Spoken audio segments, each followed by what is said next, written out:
Finances are another thing to manage when you're an international student. It's a big, I would say tension on your mind that how would finances work out, because it's a lot of money. So what I decided for my finances was that I won't be asking any money or support from my parents just for the initial funding, which I don't have any. So flights and stuff like that I'll ask for them, and otherwise I'll pay for my tuition and my living expenses through a loan. So I got a loan from Punjab National Bank for about 40 lakh rupees. And banks easily give you loans if you get into one of the good universities. So they'll not, you know, be stingy with loans.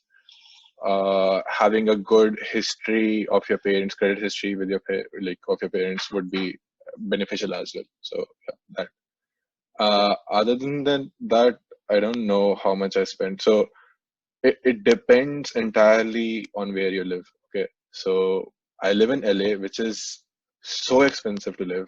It is very expensive. The house I currently rent, the rent is $4,300 per month. Okay. So just take take a chance to understand what kind of money that is. And that is a two-bedroom, two-bathroom apartment. Okay. In a big apartment building. And it's not a good apartment. So that's 3 lakh rupees per month. And that's shared by 5 people. So my rent for a space in double is 60,000 rupees per month. Okay. And apart from that, I end up paying a lot for my groceries and stuff like that. So my monthly expenditure goes about $1,200, $1,300 per month. But that is offset very well by, if you get into TShips or RShips. I don't have an RA, but one of my friends does.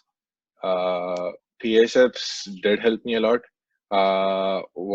So before coming here, all the seniors, everyone was just saying first semester TA is very difficult.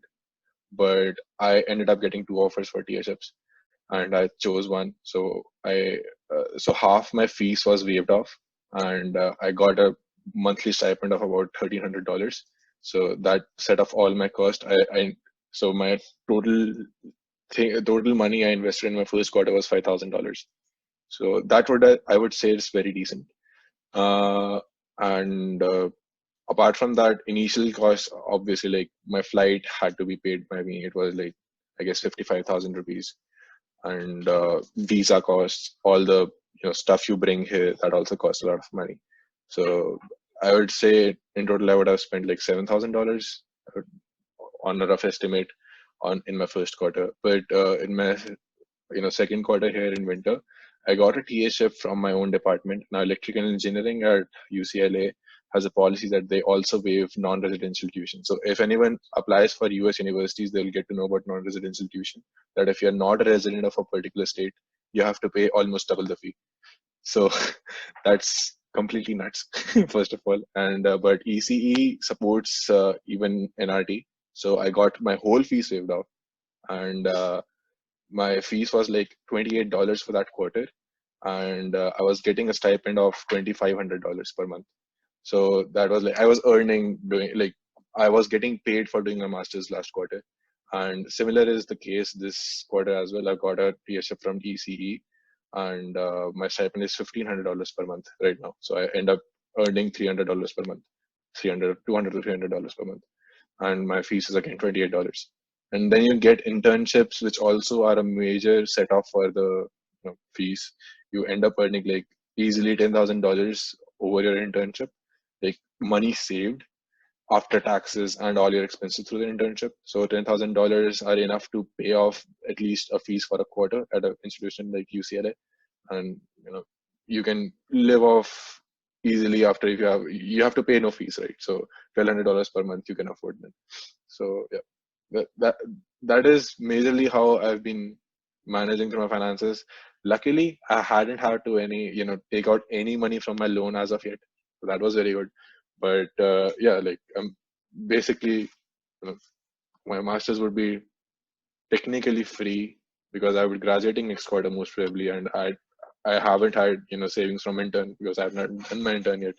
So it would be enough money to pay off my entire expenses for the next quarter. So yeah, it would be a free masters. So finances are a concern until you get some of it, but once you are into it, probably like if you are on the lookout, if you know really look out for opportunities for funding, you will mostly get them at universities which are like, I would say public universities are better in this case compared to private universities. I have a friend at CMU, and he says that he was a TA for a quarter, that semester, sorry, for a semester, and they still did not pay his fees. Like they have a policy of not paying fees for CMU TAs at all. They only pay him a stipend. So the policies are different everywhere. So you have to choose wisely there as well. Like when you have the admits, it's very important to choose wisely. So for example, I didn't go to CMU because of two reasons: because it's not research oriented in electrical engineering, not robotics, like circuits. Okay. And it's very difficult to get funding there, like for your fees and stuff. So yeah, you choose a public university over private if you are concerned about finances, for sure.